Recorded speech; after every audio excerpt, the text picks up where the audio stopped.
शेकडो वर्षापूर्वी पावनकाशी नगरीत एका महान संताचा जन्म झाला, ज्याचे नाव ऐकताच आजही कोट्यवधी भाविकांचे शीश श्रद्धेने झुकते. ते होते संत रोहिदासजी. काशीच्या त्या अरुंद गल्ल्या, जिथे मंदिरामधील घंटांचा नाद गुंजायचा आणि गंगेची पवित्र धारा वाहायची, तिथेच एका अत्यंत साध्या घरात एका अलौकिक आत्म्याने अवतार घेतला होता. संत रोहिदासजींचे जीवन साधेपणाचे मूर्तिमंत उदाहरण होते. ते चर्मकाराचे काम करायचे, चामड्याचे जोडे बनवून आपल्या कुटुंबाचा उदरनिर्वाह करायचे. परंतु त्यांचे खरे धन हे पैशात नसून त्यांच्या भक्तीत होते. काम करता करताही त्यांच्या मुखातून अखंड नामस्मरण चालू असायचे. राम राम राम. त्यांच्या चेहऱ्यावर एक अलौकिक शांती असायची, जी पाहून लोक थक्क व्हायचे. त्याच काळात काशीमध्ये परमेश्वर कबीर साहेब सत्य ज्ञानाचा प्रकाश पसरवत होते. त्यांनी स्वामी रामानंदजींना भक्तीचा खरा मार्ग दाखवला होता. सत्यज्ञान प्राप्त झाल्यानंतर स्वामी रामानंदजींचे विचार बदलले आणि त्यांनी जातीपातीचा भेद सोडून भक्तीला महत्त्व दिले. संत रोहिदासजी हे देखील स्वामी रामानंदजीचे प्रिय शिष्य बनले. ते रात्रंदिवस भक्तीत लीन असायचे. समाजातल्या काही लोकांनी त्यांच्या जातीवरून त्यांना तुच्छ मानण्याचा प्रयत्न केला, पण संत रोहिदासजींच्या मनात कोणाबद्दलही कधी द्वेष निर्माण झाला नाही. एक दिवस सकाळी संत रोहिदासजी आपल्या लाकडी पात्राजवळ बसून चांबडे भिजवत होते आणि मनात देवाचे ध्यान करत होते. तिथून एक ब्राह्मण हातात पूजेचे साहित्य घेऊन गंगेस स्नानासाठी चालला होता. त्याने संत रोहिदासजींना पाहिले आणि हसत म्हणाला, "भक्तजी, आज गंगा स्नानाला नाही येत का?" संत रोहिदासजी अत्यंत नम्रतेने म्हणाले, "नाही महाराज, आज मला खूप काम आहे." ब्राह्मण हसला आणि म्हणाला, "गंगा स्नानापेक्षा मोठे कोणते काम असू शकते?" संत रोहिदासजींनी शांतपणे उत्तर दिले, "मन चंगा तो कठोती में गंगा." अर्थात, जर आपले मन पवित्र असेल तर या लाकडी पात्रातल्या पाण्यातही गंगेचे पुण्य लाभते. हे ऐकून तो ब्राह्मण चिडला आणि म्हणाला, "हे काय बोलताय? वाटतं त्या कबीर साहेबांच्या संगतीत राहून तुम्ही धर्मकर्म विसरलात." संत रोहिदासजी फक्त हसले, काही बोलले नाहीत. मग त्यांनी आपल्या खिशातून एक छोटी कवडी काढली आणि ब्राह्मणाला देत म्हणाले, "महाराज, माझी ही छोटीशी कवडी गंगा मातेला अर्पण करा.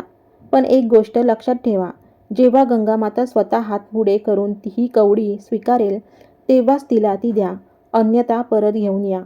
ब्राह्मणाला वाटले, संत रोहिदासजी थट्टा करत आहेत. तो कवडी खिशात ठेवून गंगेच्या काठावर गेला. गंगा घाटावर प्रचंड गर्दी होती. मंत्रोच्चार सुरू होते, पण ब्राह्मणाच्या मनात संत रोहिदासजींचे शब्द घोळत होते. तो गंगेच्या पात्राजवळ उभा राहिला, कवडी हातात घेतली आणि मोठ्याने म्हणाला, "हे गंगे माते, काशीचे भक्त रोहिदास यांनी ही कवडी पाठवली आहे. तुम्हाला स्वीकार असेल तर ग्रहण करा." काही क्षण शांतता पसरली आणि अचानक गंगेच्या पात्रात मोठी चळवळ झाली. पाण्याचे भोवरे तयार झाले आणि लाटांमधून एक अलौकिक तेजस्वी हात बाहेर आला. तो कोणताही साधा हात नव्हता. त्यातून अद्भुत प्रकाश बाहेर पडत होता. ब्राह्मणाचे हात थरथरू लागले. त्या दिव्य हाताने ब्राह्मणाच्या हातातील कवडी स्वीकारली. त्या शांततेत गंगा मातेचा मधुर आवाज घुमला, "ही केवळ कवडी नाही, तर माझा भक्त रोहिदासचे प्रेम आहे. आज मी धन्य झाले."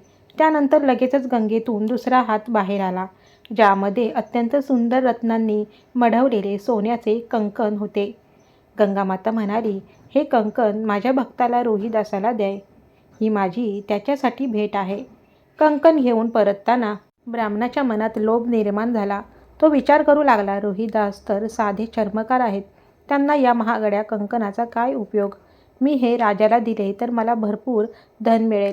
तो थेट काशीच्या राजवाड्यात गेला आणि राजाला ते सोन्याचे कंकण दिले. राजाने ब्राह्मणाला सोन्याची नाणी दिली आणि ते कंकण आपल्या राणीला भेट दिले. राणी ते कंकण पाहून मोहित झाली, पण तिने हट्ट धरला, "महाराज, कंकण तर खूप सुंदर आहे, पण मला असाच दुसरा कंकण हवा आहे. मला जोडी पूर्ण करायची आहे." राजाने ताबडतोब सैनिकांना पाठवून त्या ब्राह्मणाला दरबारात बोलावले. राजा कडक आवाजात म्हणाला, "ब्राह्मण श्रेष्ठ, जसे हे कंकण आणलेत तसे दुसरे कंकण आणून द्या. जितके धन मागाल तितके मिळेल, पण जर दुसरा कंकण आणला नाही तर तुम्हाला आणि तुमच्या पूर्ण कुटुंबाला मृत्यूदंड दिला जाईल." ब्राह्मणाच्या पायाखालची जमीन सरकली.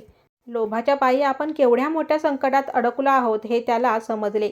घाबरलेला ब्राह्मण पळत पळत संत रोहिदासांच्या झोपडीत गेला आणि त्यांच्या चरणी पडून ढसाढसा रडू लागला. त्याने आपली सर्व चूक कबूल केली आणि रक्षणाची भिक्षा मागितली. संत रोहिदासांच्या चेहऱ्यावर कोणताही राग नव्हता.